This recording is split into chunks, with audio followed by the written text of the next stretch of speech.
Hi friends, मैं Rakesh Saini PC classes में आपका एक बार फिर स्वागत करता हूं।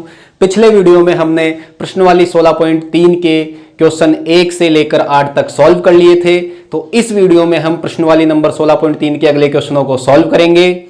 तो प्रश्नवाली नंबर 16.3 के क्वेश्चनों का हल देखने के लिए आप हमारे साथ बने रहें और वीडियो को अंत तक देखें। और यदि अभी तक आपने हमारे चैनल को सब्सक्राइब नहीं किया है तो हमारे चैनल को सब्सक्राइब कीजिए तथा पास ही बने बेल आइकन को प्रेस कीजिए ताकि आगे आने वाले वीडियोस का नोटिफिकेशन आपको समय पे प्राप्त हो सके। तो देखिए प्रश्नवाली नंबर 16.3 के अगले क्वेश्चन। तो देखिए फ्रेंड्स, क्वेश्चन नंबर 9 क्या है। एक शंकु की तिर्यक ऊंचाई और त्रिज्या का अनुपात 7:4 है। यदि इसके वक्र पृष्ठ का क्षेत्रफल 792 वर्ग सेमी हो तो इसकी त्रिज्या ज्ञात कीजिए। हमें त्रियक ऊंचाई और त्रिज्या का अनुपात दे रखा है 7:4। त्रियक ऊंचाई का मतलब क्या है, L, त्रिज्या R, तो L और R का अनुपात दे रखा है 7:4 और हमें क्या ज्ञात करनी है, इसकी त्रिज्या। जबकि हमें दिया हुआ क्या है, इसका वक्र पृष्ठीय क्षेत्रफल। तो देखिए हमें क्या क्या दिया हुआ है, त्रियक ऊंचाई और त्रिज्या का अनुपात। तो देखिए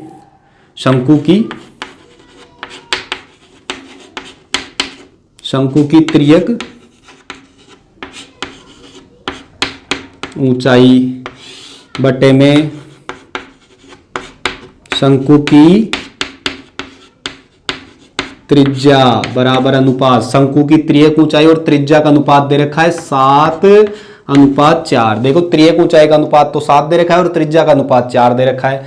अब हम इनके प्रतीकों को रख देंगे। यहाँ त्रियक ऊंचाई को किससे दर्शाते हैं, L से, और त्रिज्या को हम किससे दर्शाते हैं, R से। बराबर में कितना आ जाएगा, 7/4। यहां से किसका मान ज्ञात कर ले हम, L का। तो यहां से L का मान बोलो क्या आ जाएगा, L बराबर कितना आ जाएगा 7/4 और ये R इधर क्रॉस मल्टीप्लाई हो जाएगा, वज्र गुणा।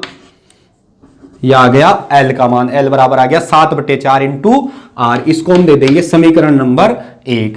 यह आ गया हमारे पास समीकरण नंबर 1। अब हमें क्या दिया हुआ है, इसका वक्र पृष्ठीय क्षेत्रफल दिया हुआ है। तो देखिए शंकु का वक्र पृष्ठीय क्षेत्रफल बोलो मित्रों कितना दिया हुआ है, 792 वर्ग सेमी। लेकिन शंकु का वक्र पृष्ठ तो क्या होता है, पाई आर एल बराबर में कितना 792। अब हमें किसका मान चाहिए, एल का, सॉरी आर का मान चाहिए। एल का मान हमारे पास समीकरण 1 में, तो एल का मान यहां पुट कर देंगे हम। तो देखिए एल का मान पुट करो, तो यहां लिखेंगे समीकरण 1 से एल का मान प्रतिस्थापित करने पर समीकरण 1 से L का मान रख दो। तो L की जगह में क्या रख सकता हूं, 7/4 R। तो इस L की जगह में क्या रख दूंगा, 7/4 इंटू में R। इसका मान पुट कर देंगे। तो देखिए पाई का मान रखो पहले। तो पाई का मान कितना होता है, 22/7 इंटू में R, ऐसे कैसे ही इंटू में L। देखो पाई R और ये L का मान कितना है 7/4 R। तो ये कितना आ गया 7/4 इंटू R। देखिए 7 से 7 कैंसिल हो गया क्या, और बराबर में जो है उसको भी लिख दो। बराबर में हमारे पास क्या है 792। ये ऐसे कैसे, R से R कैंसिल, सॉरी 7 से 7 कैंसिल हो गया। 2 से कितनी बार में बोलो, 11 बार में, और 2 से कितनी बार में, 2 बार में। तो कितना आ गया R और R कितना हो गया, R स्क्वायर हो गया क्या, और 11/2 R स्क्वायर बराबर में 792। यहां से R का मान चाहिए तो 2 और 11 वज्र गुणा होंगे कि नहीं होंगे, 2 बटे में तो कहां चला जाएगा, गुणा में, और 11 गुणा में तो 11 कहां चला जाएगा, बटे में। क्रॉस मल्टीप्लाई कर दो तो R स्क्वायर बराबर में कितना आ गया 792 इंटू 2 पर वज्र गुणा होगा और 11 अपोन में आ जाएगा। यहां से 11 से काट दो इसको कितनी बार में, 11 1 कम 11, 11 दूना 22, 11 3 33, 11 चौक 44, 11 5 55, 11 6 66, 11 7 77। कितनी बार में, 7 बार में। 79 में से 7 गया तो कितना आएगा, 2 और 2 कितना हो गया 22। तो 11 दूना 22। तो R स्क्वायर बराबर में बोलो कितना आ गया 144। गुणा करो, 2 दूनी 4, 7 दूनी 14। तो R बराबर कितना आ गया, अंडर रूट में 144। और 144 का वर्गमूल कितना होता है बोलो मित्रों, 12। तो हमारे पास इस शंकु की त्रिज्या कितनी आ गई? 12 सेंटीमीटर। आ गया होगा क्वेश्चन समझ में, हमें त्रिज्या ही याद करनी थी। अतः इस शंकु की त्रिज्या 12 सेंटीमीटर है। तो देखिए इसके बाद क्वेश्चन नंबर 10।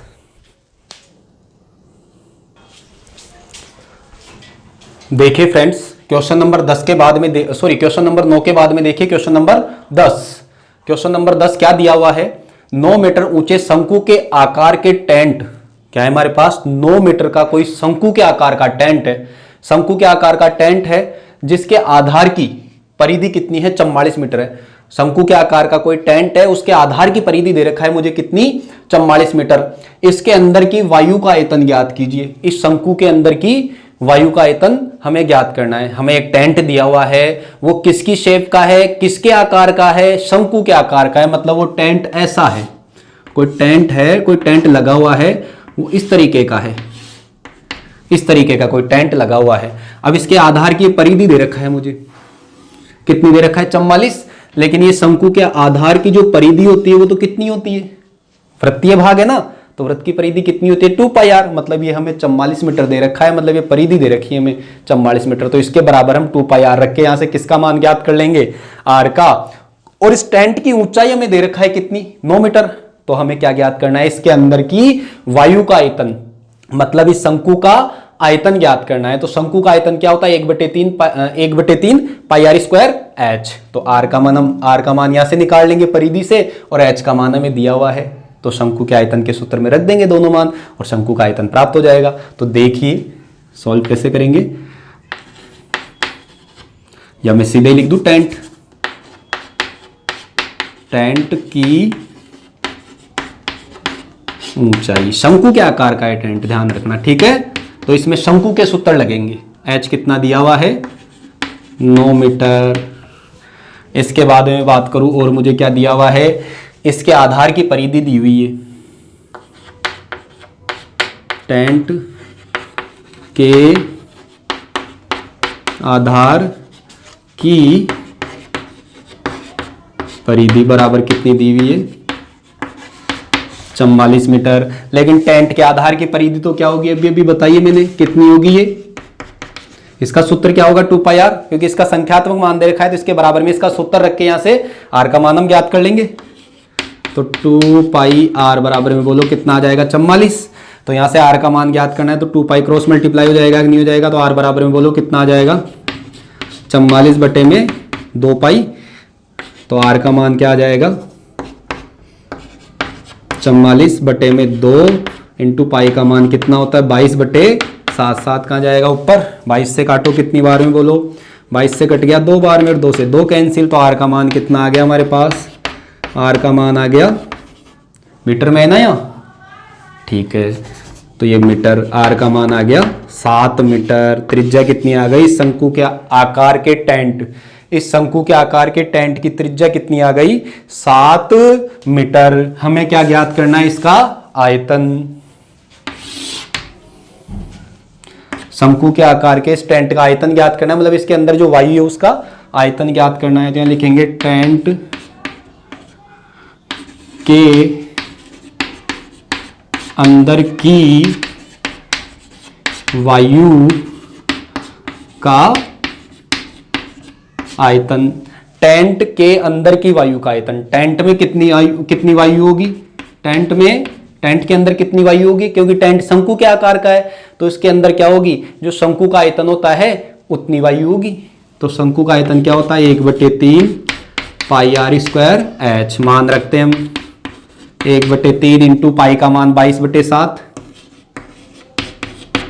इंटू में r², r का मान कितना है? 7। तो r² है तो डबल टाइम रखेंगे हम 7 को, इंटू में h कितना है? h हमारे पास है 9। कैंसिल करते हैं यहां से, 3 से कितनी बार में बोलो?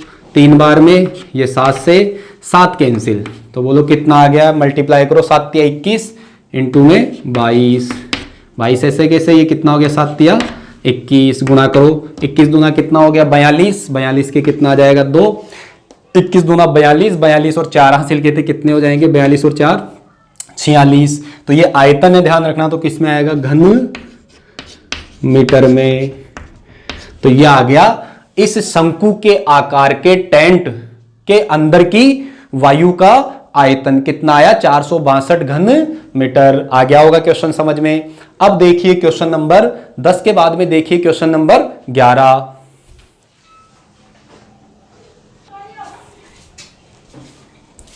देखिए फ्रेंड्स, क्वेश्चन नंबर 10 के बाद में देखिए question number 11। Question number 11 important question है, अच्छा क्वेश्चन है। देखिए क्वेश्चन है क्या?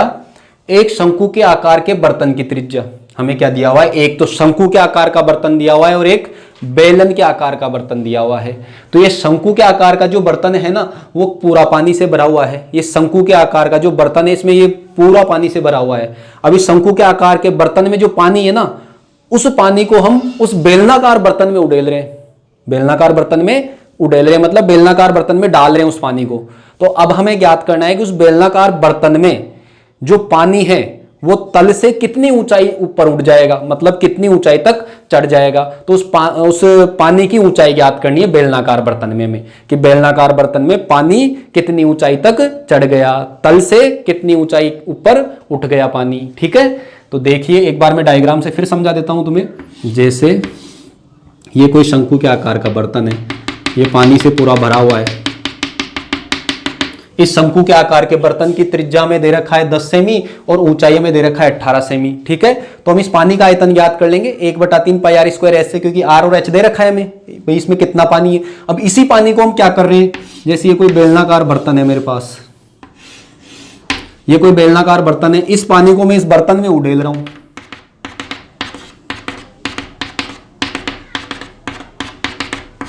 इस शंकु में जो पानी भरा हुआ था पूरा, उसी पूरे पानी को इस बेलनाकार बर्तन में मैंने उड़ेल दिया। तो अब मुझे ये ज्ञात करना है कि ये पानी जो मैंने डाला है ये कितनी ऊंचाई तक चढ़ जाएगा, ये ज्ञात करनी है मेरे को, ये ऊंचाई ज्ञात करनी है। ठीक है, आ गया होगा क्वेश्चन समझ में। ये पानी है, इस पानी को इस बेलनाकार बर्तन में, शंकु के आकार के बर्तन में पानी भरा हुआ है, इसी पानी को मेरे को इसमें डालना है बेलनाकार बर्तन में। तो मेरे को क्या ज्ञात करना है कि इस बेलनाकार बर्तन में पानी कितनी ऊंचाई तक चढ़ जाएगा। तो ये पानी और ये पानी, इस पानी का आयतन क्या होगा? 1/3 पाई आर स्क्वायर एच। ठीक है, किसमें है? शंकु में। शंकु में भरा हुआ है तो ये कितना पानी होगा? शंकु के आयतन के बराबर। और ये पानी है, ये किसमें भरा हुआ है? बेलन में। यही तो पानी है, तो ये दोनों बराबर होंगे कि नहीं होंगे? यही पानी यहां है और यही पानी यहां है, इसी पानी को तो वहां डाल रहा हूं मैं, तो ये दोनों का आयतन बराबर होगा कि नहीं होगा? भाई दोनों की मात्राएं बराबर है ना, इस पानी की और इस पानी की, इसी पानी को तो वहां डाला है मैंने, तो दोनों पानी की मात्राएं बराबर होगी, मतलब दोनों का आयतन बराबर होगा। तो इस पानी का आयतन बराबर में इस पानी का आयतन। ये पानी किस फॉर्म में है? शंकु के आकार में है, तो इसका आयतन होगा 1/3 पाई आर स्क्वायर एच। और ये पानी किसके आकार की शेप लिए हुए है? बेलनाकार बर्तन के आकार की शेप लिए हुए, तो इस पानी का आयतन क्या होगा? पाई आर स्क्वायर एच। मैं मान लूंगा शंकु की त्रिज्या को स्मॉल आर और ऊंचाई को स्मॉल एच से दर्शा देंगे, और बेलनाकार बर्तन की त्रिज्या को कैपिटल आर और ऊंचाई को किससे दर्शा देंगे? कैपिटल एच से। तो दोनों बराबर करके यहां से हम इस बेलनाकार बर्तन में पानी कितनी ऊंचाई तक चढ़ गया ये ज्ञात कर लेंगे। तो देखिए आ गया होगा यहां तक समझ में, देखना।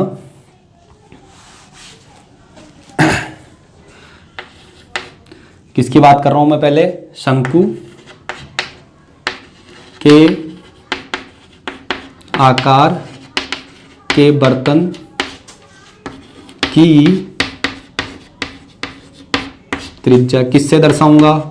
स्मॉल आर से दर्शा देता हूं। ठीक है, ये स्मॉल आर से दर्शा दी मैंने। कितनी दे रखी है? 10 सेमी। इसके बाद में शंकु के आकार के बर्तन की ऊंचाई किससे दर्शा दूंगा? स्मॉल एच से। कितनी दे रखी है? 18 सेमी। इसको मैं रफ कर देता हूं या समझने के लिए देखो रहने देते हैं। यहां तक आ गया होगा समझ में। तो शंकु में पानी का आयतन कितना आ जाएगा? शंकु में या शंकु के आकार के बर्तन में, आकार के बर्तन में पानी का आयतन कितना होगा? पानी का आयतन, इसको रफ ही कर देते हैं। समझ में आ गया होगा तुम्हारे कैसे करना है क्वेश्चन को। शंकु के आकार के बर्तन में पानी का आयतन कितना होगा? 1/3 पाई आर स्क्वायर एच मान रखो 1/3 इंटू पाई का मान 22/7 इंटू, या पाई का मान हम नहीं रखते हैं, पाई उस उधर भी आएगा तो पाई को ऐसे कैसे रख लेते हैं ताकि बाद में काटने में आसानी रहे। पाई इंटू में आर का मान कितना है 10, तो 10 का स्क्वायर इंटू में, या 10 इंटू 10 लिख लो, इंटू में एच का मान कितना 18। 3 से काट देंगे, बोलो कितनी बार में, 6 बार में। ये कितना आ जाएगा, 10 को 10 से गुणा करेंगे 100, 100 को 6 से करेंगे तो कितना आ जाएगा 600, और ये पाई। क्लियर। आयतन है तो क्या आएगा, सेंटीमीटर में है ना भुजाएं, तो सेंटीमीटर क्यूब, 600 पाई सेंटीमीटर क्यूब इसका आयतन आ गया। अब मुझे क्या दिया हुआ है, बेलनाकार बर्तन की त्रिज्या दी हुई है, बेलनाकार बर्तन की, बेलनाकार बर्तन की त्रिज्या, बेलनाकार बर्तन की त्रिज्या को मैं किससे दर्शा देता हूं, कैपिटल आर से, और कितनी दी हुई है मेरे को 5 सेमी। क्लियर। इसके बाद में हमें ज्ञात करना है कि इस बेलनाकार बर्तन में जो शंकु से जो हमने पानी डाला वो पानी कितनी ऊंचाई तक ऊपर उठ जाएगा। तो मान लेते हैं, माना बेलनाकार बर्तन में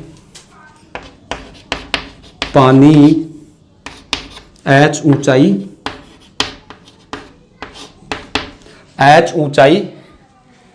तक चढ़ जाता है या चढ़ता है। आ गई होगी बात समझ में, यहां तक आ गया समझ में। अब ये भी मैंने समझाया था, जो शंकु में पानी था उस पानी को हम किस में डाल रहे हैं, बेलनाकार बर्तन में। तो शंकु में जो पानी है और जो बेलनाकार बर्तन में जो पानी है, दोनों का आयतन बराबर होगा।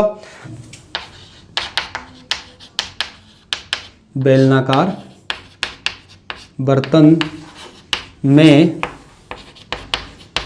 पानी का आयतन बराबर में शंकु के आकार के बर्तन में पानी का आयतन। आ गया होगा यहां तक समझ में। तो देखिए,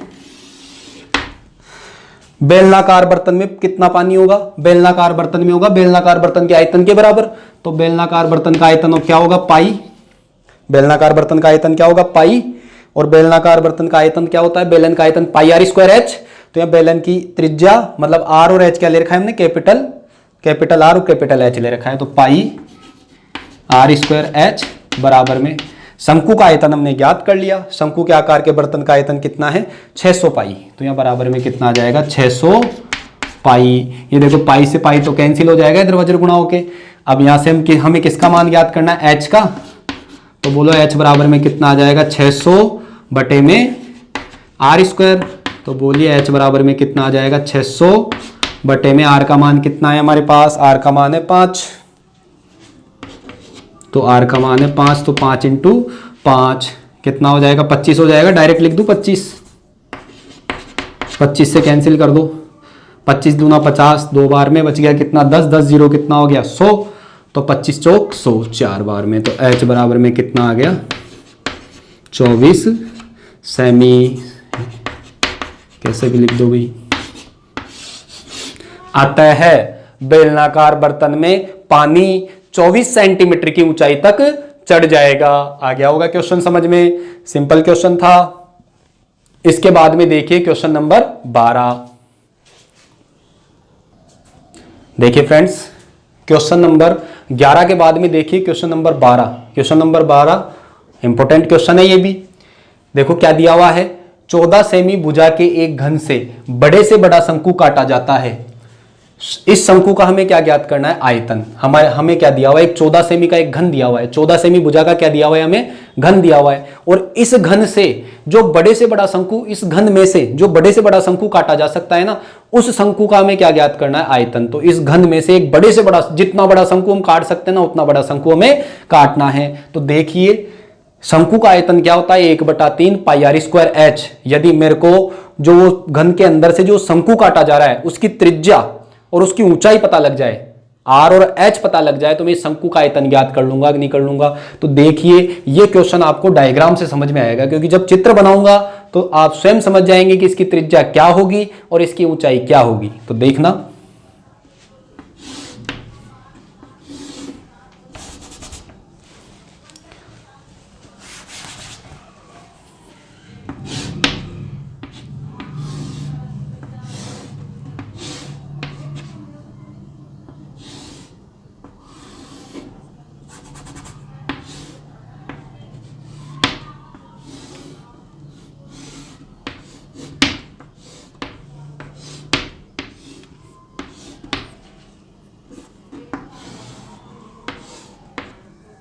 देखिए इसमें से मेरे को इस घन में से शंकु काटना है बड़े से बड़ा, तो वो शंकु काटूंगा मैं, उसका वृत्तीय भाग जैसे ये ऊपर वाला इसका पृष्ठ होगा घन का, ऐसा ही होगा। तो जो शंकु काटूंगा मैं बड़े से बड़ा, यही तो कटेगा अंदर से, सॉरी यही तो कटेगा, उसका वृत्तीय भाग यही तो आएगा ऊपर। तो ये वृत्तीय भाग और बड़े से बड़ा काटना है तो कहाँ तक लेना है, आधार तक लेना है इसको पूरा। तो ये शंकु कटेगा। अब आपको समझ में आ गया होगा ये घन की भुजा कितनी है। ये भुजा है हमारे पास 14 सेमी, और ये घन की ऊंचाई भी कितनी होती है, सारी भुजाएं 14 सेमी होती है, तो ये भुजा भी कितनी है 14। तो बताइए घन ये शंकु की ऊंचाई कितनी हो जाएगी, 14 सेमी होगी कि नहीं होगी, ये आ जाएगी हमारे पास 14 सेमी। इसके बाद में ये व्यास होगा किसका, वृत्तीय भाग का, शंकु का व्यास हो जाएगा शंकु के वृत्तीय भाग का, और ये भी किसके बराबर होगा, भुजा के बराबर। तो बताइए शंकु का व्यास इस घन की भुजा के बराबर होगा कि नहीं होगा। तो देखिए क्या होगा इसका हल, हमें क्या दे रखा है, घन की भुजा दे रखा है, तो जो घन की भुजा होगी वो इस शंकु के वृत्तीय भाग की भुजा आ जाएगी, और जो इस घन की भुजा होगी वही क्या होगी, इस शंकु की ऊंचाई होगी। तो हम फिर शंकु का आयतन ज्ञात कर लेंगे। तो देखिए घन की भुजा, घन की भुजा कितनी दी हुई है हमें, 14 सेमी। इसके बाद में बात करूं शंकु, शंकु का व्यास, ठीक है ना, क्या लिखना है मैं यहाँ, शंकु का व्यास, शंकु का व्यास। शंकु का व्यास किसके बराबर होगा, घन की भुजा के बराबर होगा कि नहीं होगा शंकु का व्यास। तो शंकु का व्यास बराबर में क्या आ जाएगा, घन की भुजा, अर्थात शंकु का व्यास कितना हो जाएगा, शंकु का व्यास हो जाएगा 14 सेमी। तो शंकु की त्रिज्या कितनी हो जाएगी, शंकु की त्रिज्या को हम किससे दर्शा देंगे, आर से। तो शंकु की त्रिज्या कितनी हो जाएगी, 14/2, व्यास की आधी होती है ना त्रिज्या, अर्थात 7 सेमी। इसी प्रकार में बात करूं इस शंकु की, जो बड़े से बड़ा शंकु काटा जा रहा है, इस शंकु की ऊंचाई क्या होगी, इस घन की भुजा के बराबर ही होगी। तो शंकु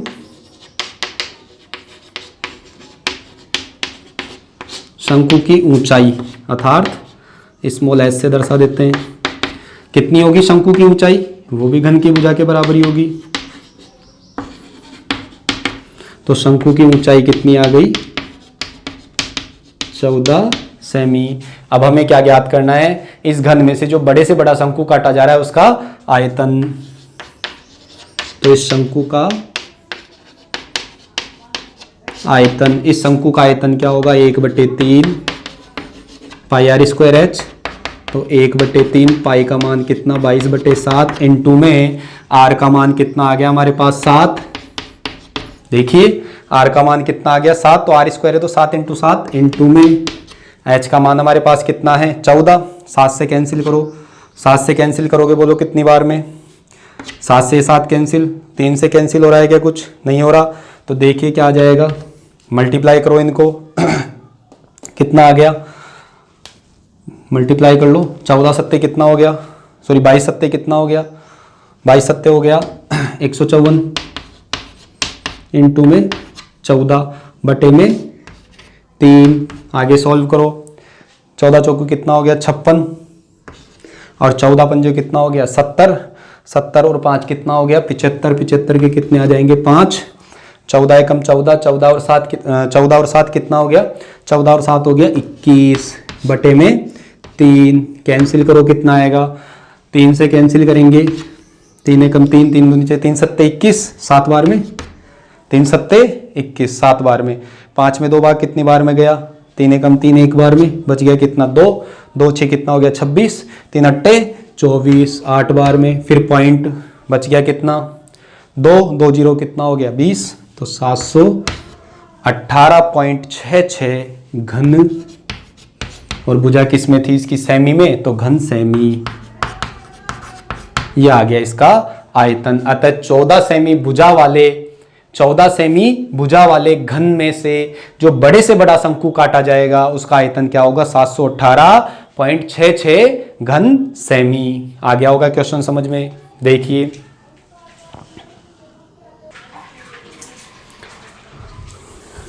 फ्रेंड्स, क्वेश्चन नंबर 12 के बाद में देखिए क्वेश्चन नंबर 13।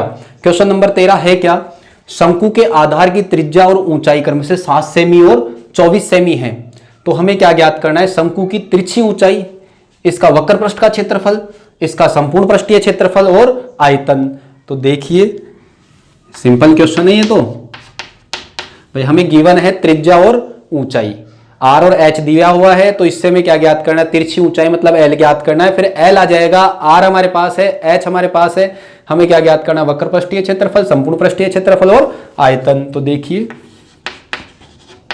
शंकु की त्रिज्या को किससे दर्शाते हैं, आर से, और कितनी दी हुई है हमें, 7 सेमी। इसके बाद में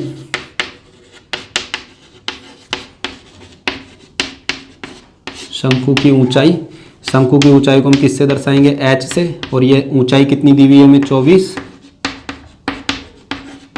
सेमी। इसके बाद में बात करूं, हमें क्या ज्ञात करनी है, शंकु की तिर्यक ऊंचाई। तो शंकु की तिर्यक ऊंचाई के लिए हमारे पास सूत्र है, L बराबर में क्या होता है, तिरछी ऊंचाई को हम L से दर्शाते हैं, तो L बराबर में क्या होता है, अंडर रूट में r square plus h square, मान रखो, तो L बराबर में कितना आ जाएगा, आर का मान कितना है हमारे पास 7, तो 7 का स्क्वायर प्लस h का मान कितना है 24, तो 24 का स्क्वायर, तो L बराबर में कितना आ गया, अंडर रूट में 7 का स्क्वायर कितना हो जाएगा 49, प्लस 24 का स्क्वायर कितना हो जाएगा 576। तो यहाँ से L बराबर में कितना आ गया, ऐड कर लो इसको, कितना आ जाएगा, 9 6 15 के 5 हासिल 1, 7 और 4 11, 11 और 1 12, 12 के कितने आ जाएंगे 2 हासिल 1, 1 और 5 कितना हो जाएगा 6, 625। तो बताइए 625 का वर्गमूल कितना होता है 25। तो L बराबर कितना आ गया, L यानी तिर्यक ऊंचाई कितनी आ गई 25 सेमी, ये तिर्यक ऊंचाई आ गई। अब हमें क्या ज्ञात करना है, वक्र पृष्ठीय क्षेत्रफल। तो शंकु का वक्र पृष्ठीय क्षेत्रफल क्या होता है, शंकु का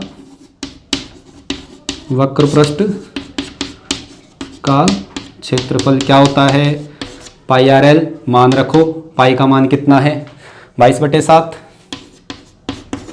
इंटू आर का मान कितना है 7, और एल का मान हमारे पास कितना आ गया 25। आ गया होगा क्वेश्चन समझ में।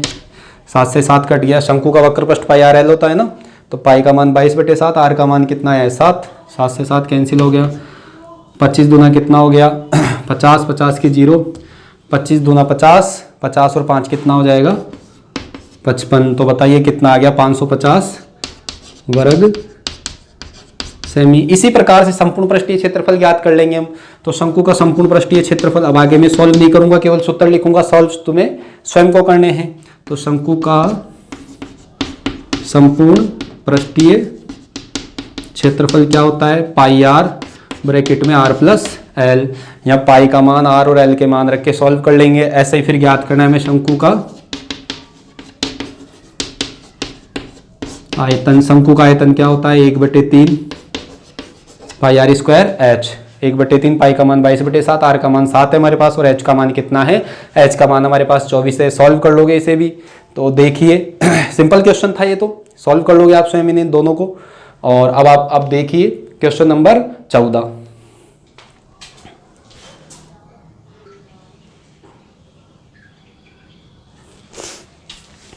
देखिए फ्रेंड्स, क्वेश्चन नंबर 13 के बाद में देखिए क्वेश्चन नंबर 14।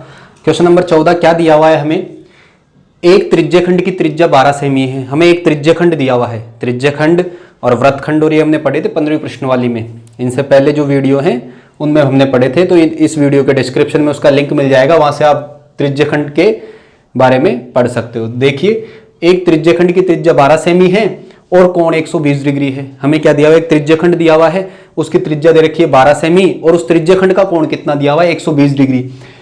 इसकी सीधी कोरों को संपाती करके एक शंकु बनाया जाता है। ये जो त्रिज्यखंड दे रखा है, इसकी जो सीधी कोरे हैं ना, उनको संपाती करके हम क्या बना रहे हैं, एक शंकु बना रहे हैं। तो इस शंकु का हमें क्या ज्ञात करना है, आयतन। इस शंकु का हमें क्या ज्ञात करना है, इस शंकु का हमें ज्ञात करना है आयतन। तो शंकु के आयतन के लिए हमारे पास क्या क्या होना चाहिए, आर और एच, क्योंकि शंकु का आयतन क्या होता है, 1/3 pi R square H, 1/3 pi R square H. तो आर और एच की वैल्यू की हमें आवश्यकता है शंकु का आयतन ज्ञात करने के लिए।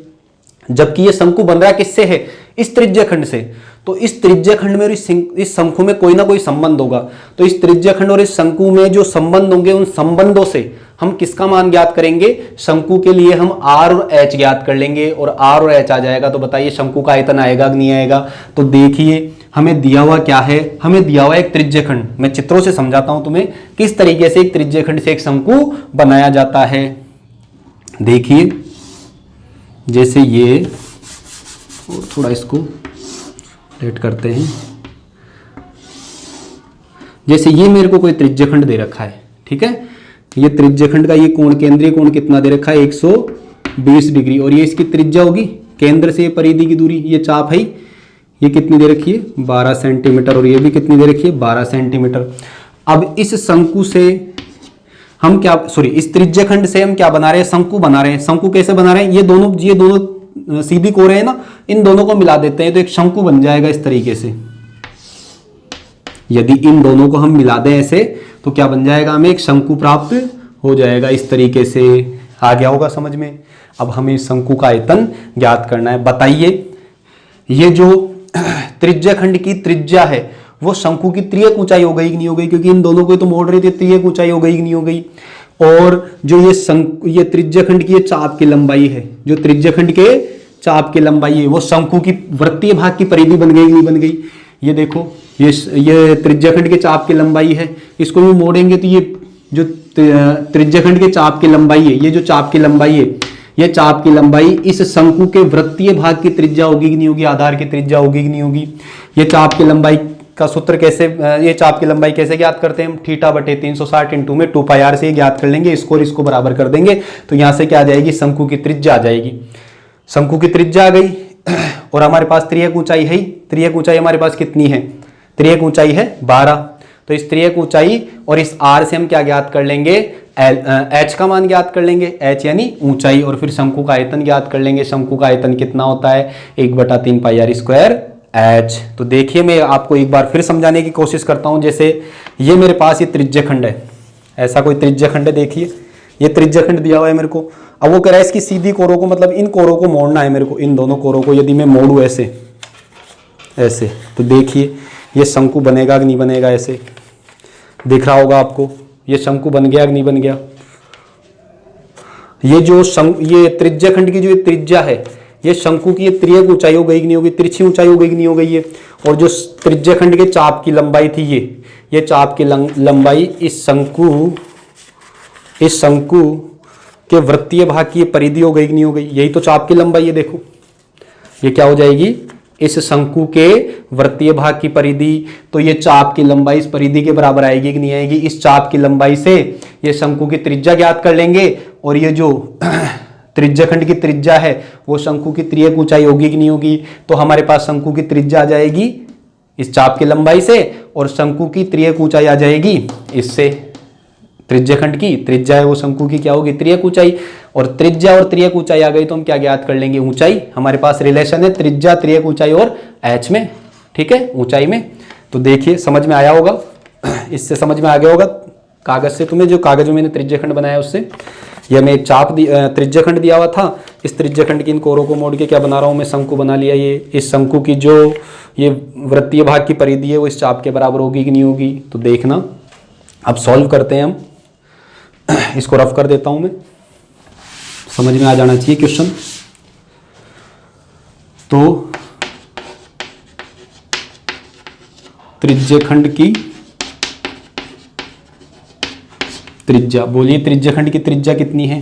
त्रिज्यखंड की त्रिज्या है 12 सेमी। किससे दर्शा दूं मैं? स्मॉल आर से, क्योंकि यहां शंकु की त्रिज्या भी आएगी, उसको कैपिटल आर से दर्शा लेंगे। इसके बाद में त्रिज्यखंड का कोण, अर्थात कोण को किससे दर्शाते हैं हम? थीटा से। कितना दिया हुआ है हमें? 120 डिग्री। यहां तक आ गया होगा समझ में। तो हम त्रिज्यखंड में जो चाप की लंबाई याद कर लेते हैं। त्रिज्यखंड के चाप की लंबाई, त्रिज्यखंड के चाप की लंबाई का सूत्र क्या होता है? त्रिज्यखंड के चाप की लंबाई का सूत्र होता है थीटा बटे 360 इंटू में 2 पाई आर। मान रखते हैं हम यहाँ से, थीटा का मान कितना है? 120 डिग्री बटे में 360 डिग्री इंटू में 2 इंटू में पाई का मान कितना है? 22/7 और आर का मान कितना है हमारे पास? 12। यहाँ से यदि मैं सॉल्व करूँ इसको तो कितना आ जाएगा? 0 से 0 कैंसिल हो गया क्या? और ये कितनी बार में कैंसिल होगा? 12 से कट गया, बोलो कितनी बार में? 3 बार में। 12 या 36, 3 से कट गया कितनी बार में? 4 बार में। 7 से कैंसिल हो रहा नहीं है, तो इसको ऐसे कैसे सॉल्व कर लो, बोलो कितना आया? यहाँ से मैं क्या ज्ञात कर रहा हूँ? ये त्रिज्यखंड के चाप की लंबाई कितना आ गया? सॉल्व करो। 2 या इसको हम या पाई को पाई रख लो, या फिर कोई दिक्कत नहीं है, रख लो। कितना आ गया? यहाँ से गुणा करो, कितना आएगा? 88। 22 चौक कितना हो गया? 88। 88 को 2 से इंटू करेंगे, कितना आ जाएगा? 88 दूना कितना हो गया? 176। 176 बटे में 7। ये आ गई हमारे पास चाप की लंबाई सेंटीमीटर। ठीक है। अब अभी मैंने समझाया था जो चाप की लंबाई है वो शंकु की परिधि के बराबर होगी कि नहीं होगी। तो मैं मान लेता हूं, माना शंकु की त्रिज्या r तथा ऊंचाई क्या मान लेता हूं? h है। ठीक है। तो यहां से देखना शंकु के जो वृत्तीय भाग की परिधि होगी वो त्रिज्यखंड के चाप की लंबाई के बराबर होगी कि नहीं होगी। तो यहां से देखना शंकु के आधार की परिधि बराबर में त्रिज्यखंड के चाप की लंबाई। तो शंकु के आधार की परिधि कितनी होती है? 2 पाई, और शंकु की त्रिज्या किससे दर्शा रहा हूं मैं? r से, तो 2 पाई r। और यहां से देखिए त्रिज्यखंड के चाप की लंबाई कितनी आ गई? 176 बटे में 7। इसको यदि हम सॉल्व करते हैं तो क्या आएगा? देखिए इधर r का मान चाहिए तो 2 पाई क्रॉस मल्टीप्लाई हो जाएगा कि नहीं हो जाएगा? तो यहां से r बराबर कितना आ जाएगा? 176 बटे में 7 तो पहले ही था यहाँ। और ये 2 पाई को वज्र गुणा करोगे तो क्या आएगा? 2 इंटू में पाई का मान 22 बटे में 7। 7 का चला जाएगा ऊपर, 7 से ये 7 कैंसिल, और 22 से कट गया कितनी बार में? बोलो 22 से हम काट देंगे इसको, 22 से 8 बार में, और 2 से कट गया कितनी बार में? 4 बार में। तो बोलो r बराबर कितना आ गया? 4। अर्थात जो त्रिज्यखंड से जो हम शंकु बना रहे हैं उस शंकु की त्रिज्या कितनी आ गई? 4 सेमी। ठीक है। शंकु की त्रिज्या कितनी आ गई? 4 सेमी। और अभी मैंने समझाया था जो त्रिज्यखंड की त्रिज्या है वो शंकु की तिर्यक ऊंचाई होगी कि नहीं होगी। तो देखना यहां से शंकु की तिर्यक ऊंचाई बराबर में क्या होगी? शंकु की तिर्यक ऊंचाई बराबर में क्या होगी? त्रिज्यखंड की त्रिज्या, त्रिज्यखंड या त्रिज्यखंड की त्रिज्या। तो शंकु की तिर्यक ऊंचाई को हम किससे दर्शाते हैं? L से। तो शंकु की तिर्यक ऊंचाई कितनी आ गई? जो त्रिज्यखंड की त्रिज्या कितनी है? 12 सेमी। तो शंकु की तिर्यक ऊंचाई कितनी आ गई? 12 सेमी आ गई कि नहीं आ गई? शंकु की त्रिज्या कितनी आ गई 12 सेमी, क्योंकि जो त्रिज्याखंड की त्रिज्या है वो क्या होगी, शंकु की त्रियक ऊंचाई के बराबर होगी। यहां तक आ गया होगा समझ में। अब हमें आयतन के लिए आर और एच चाहिए, तो आर तो हम ज्ञात कर चुके और एच और चाहिए। हमारे पास एल का मान आ गया और आर का मान आ गया, तो एल और आर से हम क्या ज्ञात कर लेंगे, एच का मान ज्ञात कर लेंगे, क्योंकि हमारे पास सूत्र क्या होता है, r square plus h square बराबर में एल स्क्वायर। मतलब r square plus h square बराबर में होता है ना एल स्क्वायर, त्रियक ऊंचाई का स्क्वायर बराबर होता है दोनों के वर्गों के योग के बराबर, त्रियक ऊंचाई और त्रिज्या के वर्गों के योग के बराबर होता है। यहाँ से हमें एच का मान चाहिए, तो आर को उधर वज्र गुणा कर देंगे, सॉरी पक्षांतरण कर देंगे, तो एच स्क्वायर बराबर में कितना आ गया, L square minus R square मान रखते हैं हम, तो एच बराबर में कितना आ गया, अंडर रूट में, यहाँ से स्क्वायर उठाओगे थे रूट में, L square minus R square, तो बोलो एच बराबर में कितना आ गया, मान रखो, एल का मान कितना है 12, तो 12 का स्क्वायर माइनस आर का मान कितना है 4, तो 4 का स्क्वायर, तो एच बराबर में बोलिए कितना आ गया यहाँ से 144 माइनस 16। यहाँ तक आ गया होगा समझ में। आगे देखिए, इसको रफ कर देता हूँ, देखिए, तो यहाँ से h बराबर में क्या आ गया, h बराबर में हमारे पास आ गया अंडर रूट में 144 में से 16 जाएगा तो कितना आएगा 128, तो h बराबर में कितना आ गया 128 को मैं क्या लिख सकता हूँ अंडर रूट में 64 इंटू 2, क्योंकि 128 परफेक्ट स्क्वायर नहीं है, पूर्ण वर्ग संख्या नहीं है, तो मैं इसको तोड़ लूँ गुणनखंडों में 64 इंटू 2, 64 तो पूर्ण वर्ग संख्या है, तो h बराबर में कितना आ गया 8 अंडर रूट 2 सेंटीमीटर। तो शंकु की ऊंचाई आ गई। हमें क्या ज्ञात करना है, शंकु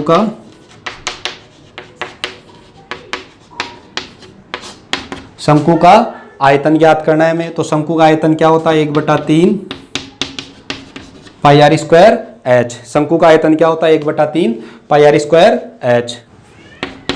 देखिए 1/3 पाई का मान 22/7 इंटू में आर का मान 4 इंटू 4 इंटू एच का मान कितना है 8 अंडर रूट 2। इसको यदि हम सॉल्व करें, रूट 2 का मान कितना होता है 1.414, तो 1/3 into 22/7 into 4 into 4 into 8 into root 2 का मान होता है 1.414। यदि हम इन सबको मल्टीप्लाई करेंगे और उसको फिर 21 से डिवाइड करेंगे तो हमारे पास इसका आंसर आएगा 189.46 आयतन है, तो क्या आएगा सेंटीमीटर क्यूब। अतः ये जो हमें त्रिज्याखंड दिया हुआ है, इस त्रिज्याखंड की सीधी कोरों को मिलाने से जो शंकु बनेगा उस शंकु का आयतन कितना होगा 189.46 सेंटीमीटर। आज के सारे क्वेश्चन आपको समझ में आए होंगे।